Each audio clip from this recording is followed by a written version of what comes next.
Dearly beloved, you have made it to the Dearly Beloved Unpod. This ain't a podcast, y'all. This is an oral storytelling project hosted by me, the Passion Doula, working to help women in femmes remember our badass selves. That's sexually embodied life force. Join us on the 1st and the 15th of every month. Like paychecks, we are a reliable way for you to feel whole, to feel connected, and to feel part of the Dearly Beloved Village. Enjoy. Good morning, good afternoon, Julia. Thank you so much for being on the Dearly Beloved on Pod. You're going to see me look down just as I start my timer just to keep us on track because I got the gift of gab.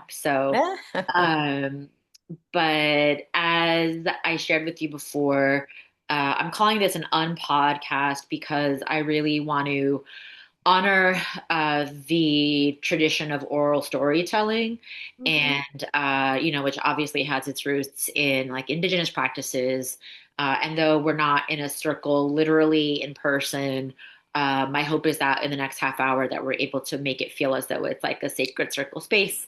And then the other piece that you should know is that it's named Dearly Beloved in honor of my lifelong love of Prince, the purple one, who is really rooted in community love and revolution, which I feel comes through with you and your work as well. So I'll ask you a little bit more in-depth questions about who you are in a little bit, but just to get us grounded, one of the things that's really helped me just as a woman in life, but also as a woman of color who's led a couple of organizations and just feeling really like disembodied and disconnected from my spirit, if you will. The practice of grounding and other sorts of meditative practices have like quite literally saved my life. So I've asked you to get a raspberry. So this is based loosely off of the Tangerine meditation, which is from the Plum Village Buddhist tradition, but in honor of all things Prince, obviously, it's raspberry beret meditation. So I'll just guide us through this very brief practice. And I know that you also have a lot going on. So hopefully this will get us both centered just for a little bit. So if it feels accessible to you, go ahead and shut your eyes or gaze down just for this beginning part. And we're just going to take 3 deep breaths together. And just to yourself in your head, when you breathe in, say, I'm breathing in air. This is my in breath. When you breathe out, you're going to say, this is my out breath. And it's just a way to really help us connect to our breath. So, okay, go ahead and do that.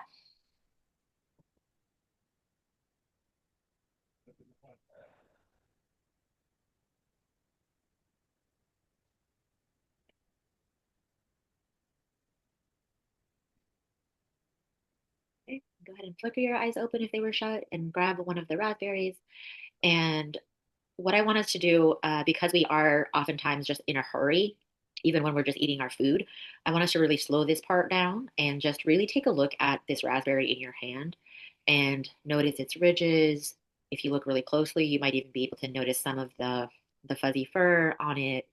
And you can, move it around in your fingers a little bit, feel its texture, depending on the ripeness of the raspberry that you're holding. It might even be, kind of juicy and squishy. But just, taking a moment in our day to just bear witness to the all of the conditions that it took to just even have this raspberry in our hand at this moment, right? From the sun to the soil to the farmers who picked it, as a reminder, of the miracle of life and the beauty that is our earth. And so go ahead and smell it. Usually the raspberry has a really particular scent to it,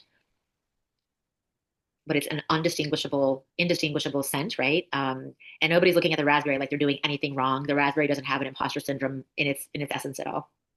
And then go ahead and if you feel like you'd like to, go ahead and just taste it.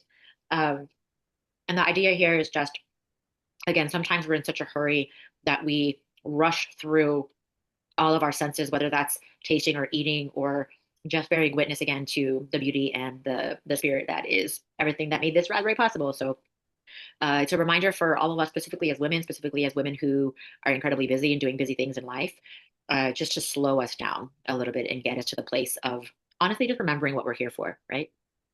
So you can eat the raspberry if you'd like, or if you don't want to, you don't have to eat the raspberry either. Um, okay, so thank you. We'll just take one more deep breath together. Okay. All right. So, what I'd like to do is for you to say your name, if pronouns feel good for you, and then anything that you want to share about who you are. For some folks, it could be your job title and what you do for work, and for other folks, it might be other things. And part of the other reason why I'm doing this unpod is just specifically as women, just to remind us of our wholeness as human beings. Yes, we do this thing, for the greater good of our community. And also, we have all of these other ways in which we're showing up for ourselves and for our people. Uh, so I think you already know this about me, but I'll just start to model it. Alicia, she, her. I call myself the passion doula because it was important for me some years ago just to birth and rebirth my own passion. I had gotten really burnt out, honestly, just really traumatized in the nonprofit industrial complex. And I needed to just tap into what my purpose is in life and what my passion is. And so I was talking to other women about that issue as well, specifically folks who, as we get older, perimenopause and things like that. And so my purpose is really to help myself and other women birth and rebirth our passion. And I'll pass it to you. Beautiful. Well, thank you so much for the invitation and for that initial meditation that felt really good. As you know, I had mentioned that I'm beaming in from Eastern Oregon right now, which is a big part of my background. So, Julia Roig, pronouns she, her. And I always say, like, an important part of my personality and essence is that I am from the Pacific Northwest, and we are the land of berries. Mm, And so just actually, raspberries, blackberries, marionberries, boysenberries. Um, so just the berry practice is very resonant to me. oh, And also, I am an insane Prince fan. So you and I are connected on a lot of different ways. well, that's one more question I forgot to mention, which is what Prince song are you feeling in this particular moment? I'm feeling Sign of the Times just because I think so much Yeah. going on right now that it's helping hmm me stay grounded. Yeah, yeah. What about for you?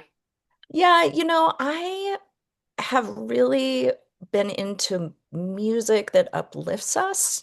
Yeah. And so, whether it's Let's Go Crazy or, songs that really make you want to dance and just, feel free with, your community and just be silly. Actually, the whole joy is resistance concept, that feels very resonant to me right now. And the reason I'm here is because I was just outside of Seattle at Whidbey Island, which is this insanely beautiful place, and bringing in music into that place and dancing with friends and remembering old songs. So I'm, what to know about me is I am the chief network weaver at the Horizons Project. And when I founded Horizons and got to give myself my own title, my passion was really about kind of connecting silos and using kind of the talents that I've built up over many years in the conflict resolution field to apply it to people, as you say, kind of in the social change industrial complex, to find each other across many lines of difference Mhm. within a very sick system that keeps us siloed and not really weaving together our efforts. And so at this time in my life, late 50s, all right, kind of mid 50s, but I'm over the hump, 56. Yeah. I get to focus on the things that I'm passionate about. Mm. And I'm passionate about weaving. Mm. I feel like it's such also, I remember reading that title for you when I first got to know you and just feeling it's such a tactile way to describe a thing that I also feel like is a nod to like the ancestral like cultural practices of basket weaving and even just that practice of sitting together in space with other people to bring people together. I think Mhm. in a meta way also the work that you're doing by weaving people and institutions and pillars as it were feels like carrying on in that tradition of helping people feel part of, right? Part of each other, part of something bigger than just any one person. So I think that that's spot on and also just such a gift to be able to be at this juncture of your life too, where you're able to say like this is actually what's needed and I'm going to ensure that I can make that happen for myself and also for the people in my circles. Hmm. Hmm. Yeah, it's interesting because I'm also a part of a lot of discussions about kind of futures thinking and the Yeah. future of governance and all of the ways that we're like imagining what could be. And Hmm. a lot of those imagining uh, moments or spaces actually do come back to indigenous ways of being and doing. And I think the weaving practice in and of itself is a slowing down with people because you can't weave if you don't actually spend the time to deeply know each other, Yeah. understand kind of the edges of like, where I'm am and where you are and what's possible to weave because it's people, it's institutions, it's also ideas. Yeah. I'm finding that the weaving of people's frameworks or even just like kind of their mental models is really needed. But in order to do that, you actually need like spaciousness in your mind to be able to incorporate other people's way of being and doing in Yeah. order to do the weaving. And Yeah. so there's a slowness in the practice, I think, but that also is about how we are going to govern ourselves in the future that is different from how we govern ourselves now. Right. So I think there's a part of kind of birthing. I mean, you're talking about being a doula, which is also that word comes up all the time, by the way, in my I'm in my sure. spaces because there's just there's very like there's a consciousness that is unfolding Yeah. of needing to be birthing something new and hospicing something that's dying. Yeah. No, I think that that's a really beautiful and again, visual way of sort of representing this moment that we're in. And I think, for me personally, and part of the other reason why I'm doing the story share too, is that in order to feel like I can survive in this moment, I needed to be around people who were already thinking about what we need to build in the now. Not Mhm, not once this thing happens or not mhm, in some cyclical arbitrary future, but how are we actually showing up for each other right now, and how are we like being in community with each other, and slowing down is part of it. And I think it almost feels counterintuitive because it feels like, and we're fighting against such a sense of urgency and like critical, like everything's on fire. And so to be able to mhm, have the courage and the conviction to say like, no, what's actually needed right now is that we slow down and we figure out how to be together is actually what's needed. And it's what we got away from, and that's how we ended up here. And so mhm. um yeah, It's much easier said than done, isn't it? Because I 500%. I really have a lot of grace for the Yeah, folks who are kind of revved up right now with the stress yeah, response, where people are finding their energy yeah, along a timeline. Because you were talking about urgency. yeah, I want to be focused on the now. I want to be focused on what's happening in my community. yeah, And I do feel like this is one of like the tensions that we're weaving is like the time frame that people are operating yeah. on. And part of that is because we're experiencing harm in different ways. 100%. So some people are not experiencing harms Yeah. and or part of their coping mechanism is to maybe think about the long term. So we spend a lot of time on this block bridge build framework Mhm.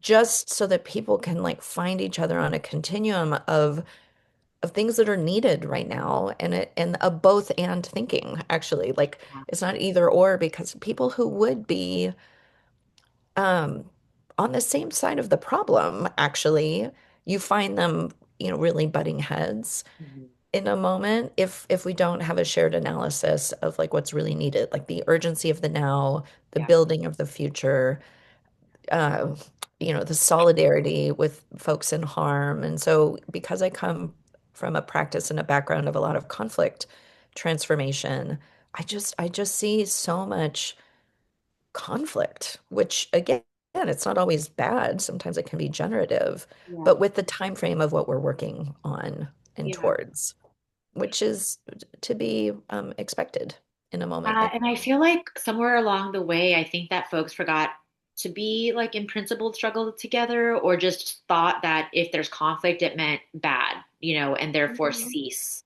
versus no, let's Right. actually figure out how to work through this. Exactly. And we actually don't have to like each other, but we just have to see that we're on the same Hmm. the same Hmm. side. Hmm. And that each of those components, no matter what part of the, you know, bucket you fall in, if you will, that is all valued. I think that that's the other struggle that I run into Mhm. with folks is just that there's a devaluing sometimes of a way to do a thing that doesn't really serve anybody because it's going to take all of the things in order to kind of get us through this part, Exactly. you know? Yeah. Yeah. That's And a to your big, point, like it's a privilege to be able to say even I'm going to go ahead and take a pause right now. Like not everybody can do um, that.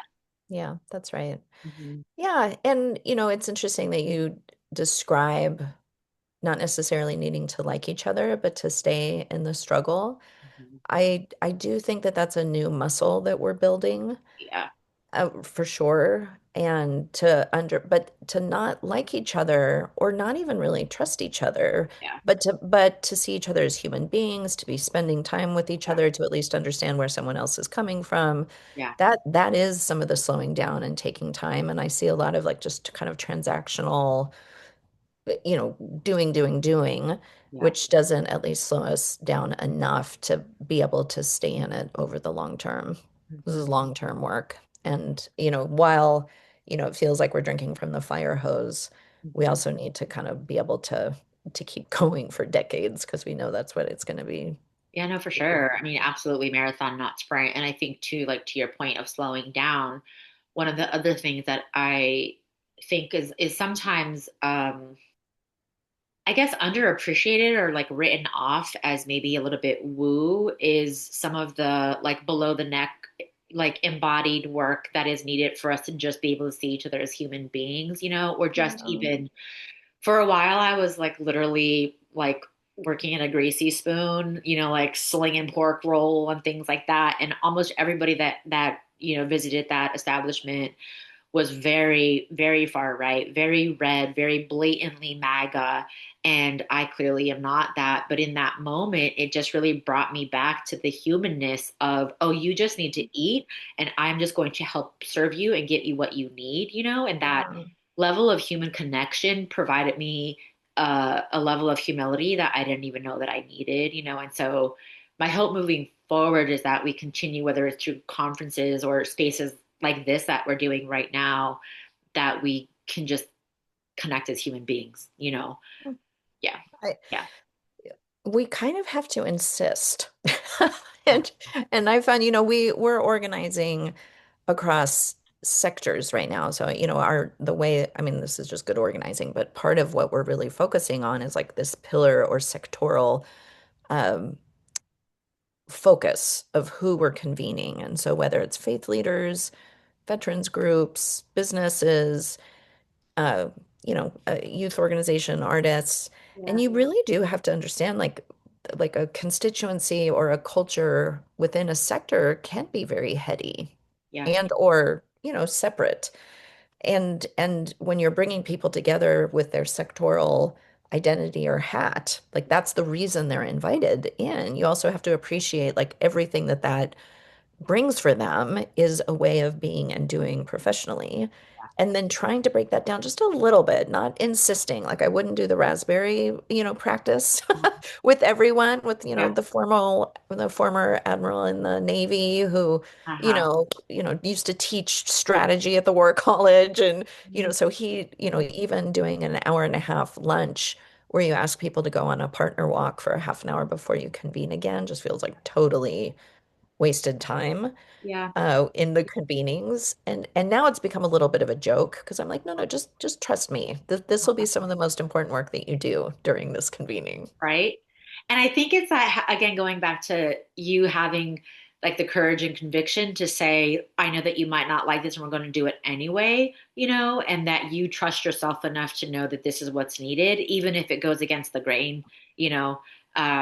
And again, like as a woman, not to be too gendered, but I think to be able to be a woman and say like this relational component and getting us to the place of being able to think about ourselves as whole humans is what's needed in order to do the work.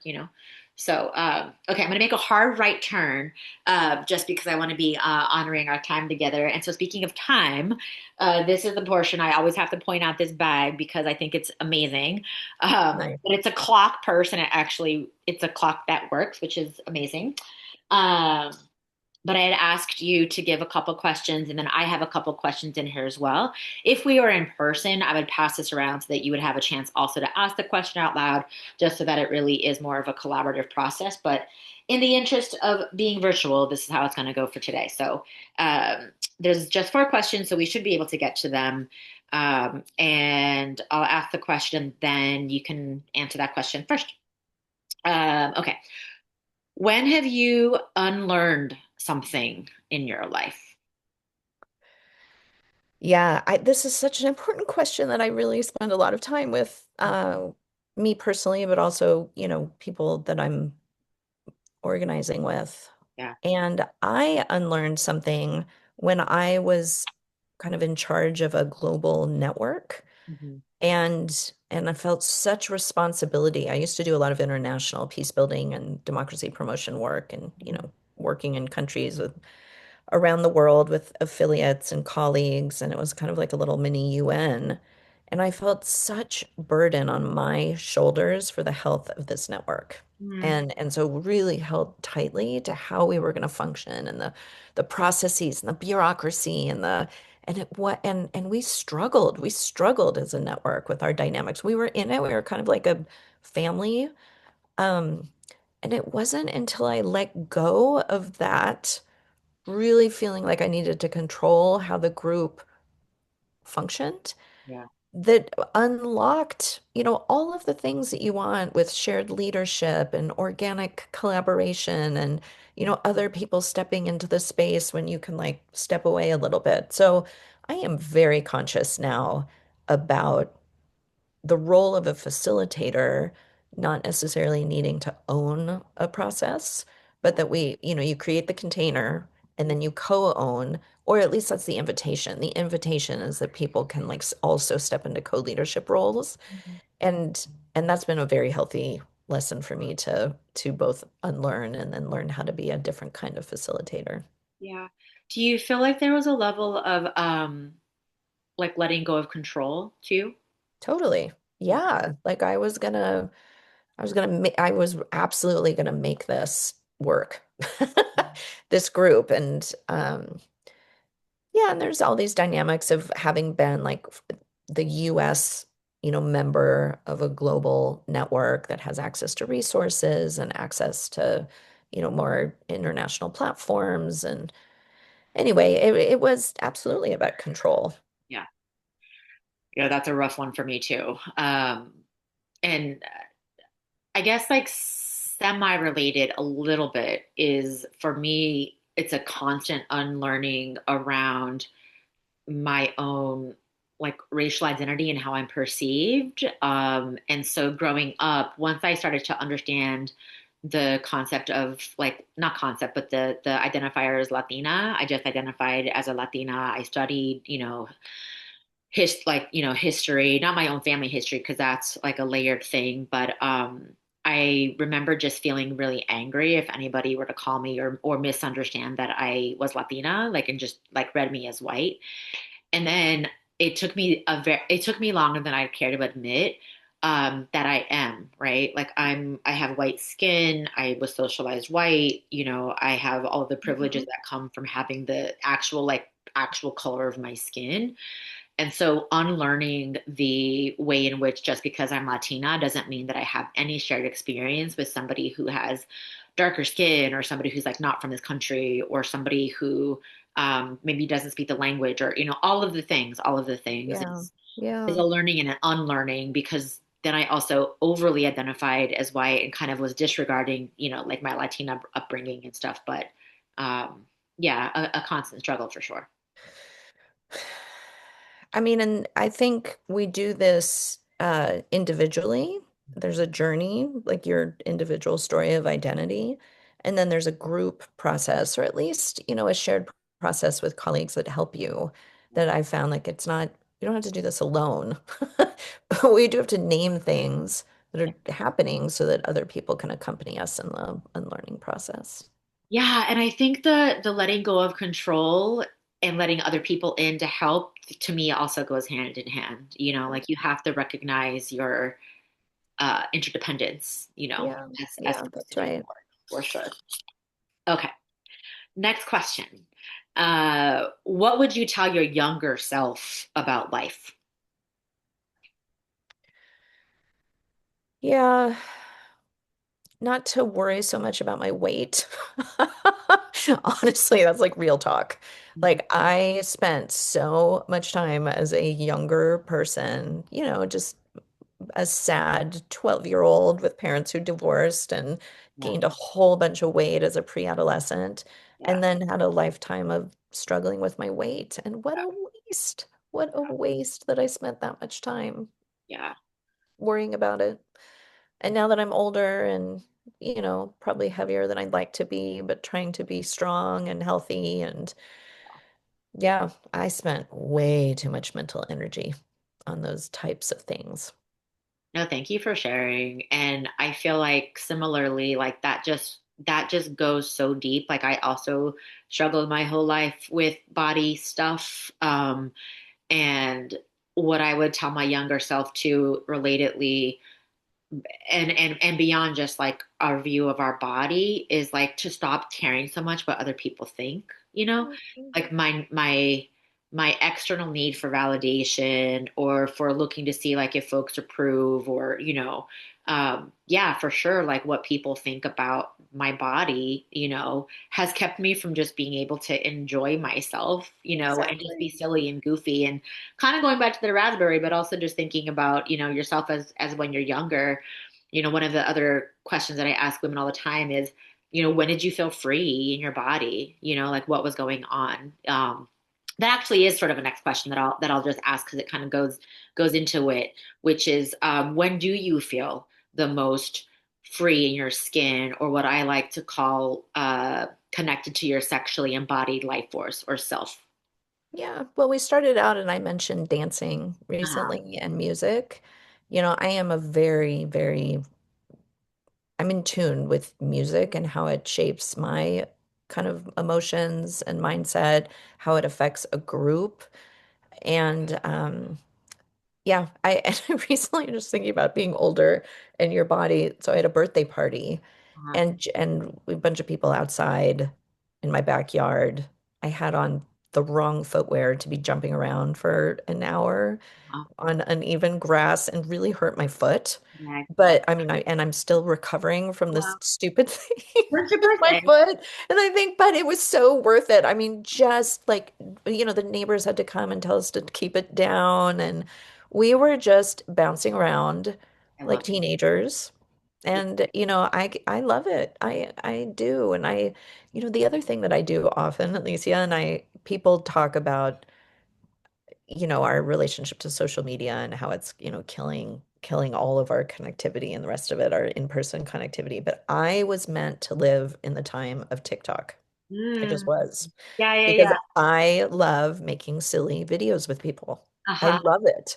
I Uh-huh. love making them. I love the music choice, the audio meme, and then I love the editing afterwards. Like the whole thing I find totally joyful. Oh, wow. And then sharing it afterwards. I don't need an audience. I have like Uh-huh. 200 followers on TikTok. I don't care. It's literally for me and my Uh-huh. friends. And it makes me insanely happy. I love that so much because it's sort of like the modern day version of making mixtapes for each other, like Totally. turning it off the radio and you know what I mean, cutting off the DJ's voice and things like that. Yeah, that's exactly what it's like because then actually I use it as a facilitation tool sometimes too with groups that work with on a regular basis. I'll make silly videos and then the next time we meet, I show the videos. Oh, And wow. that's a part of a group bonding process is like shared memories and laughing about the silly things that we did. And even just to get to be silly is such a leveler too, and Totally. being able to be embarrassed and just recognize that we all look ridiculous sometimes, and that's sort of the whole point. Yeah. Yes. I think it's Michael Bublé did a version of that song. L is for the way you look at me. O, ba ba ba ba ba bum, and Uh-huh. V, and then E. And there was like a TikTok trend that was going on where people were spelling the words with their bodies. Oh, wow. And so this one group that I facilitate, I made them spell out the L, the O, the V. We couldn't figure out how to do the E at the end because that meant Uh-huh. somebody had to like jump up with their, feet in between like two people. And we still talk about that, making love, making the word love with Literally. our bodies to a Uh-huh. silly Michael Bublé song.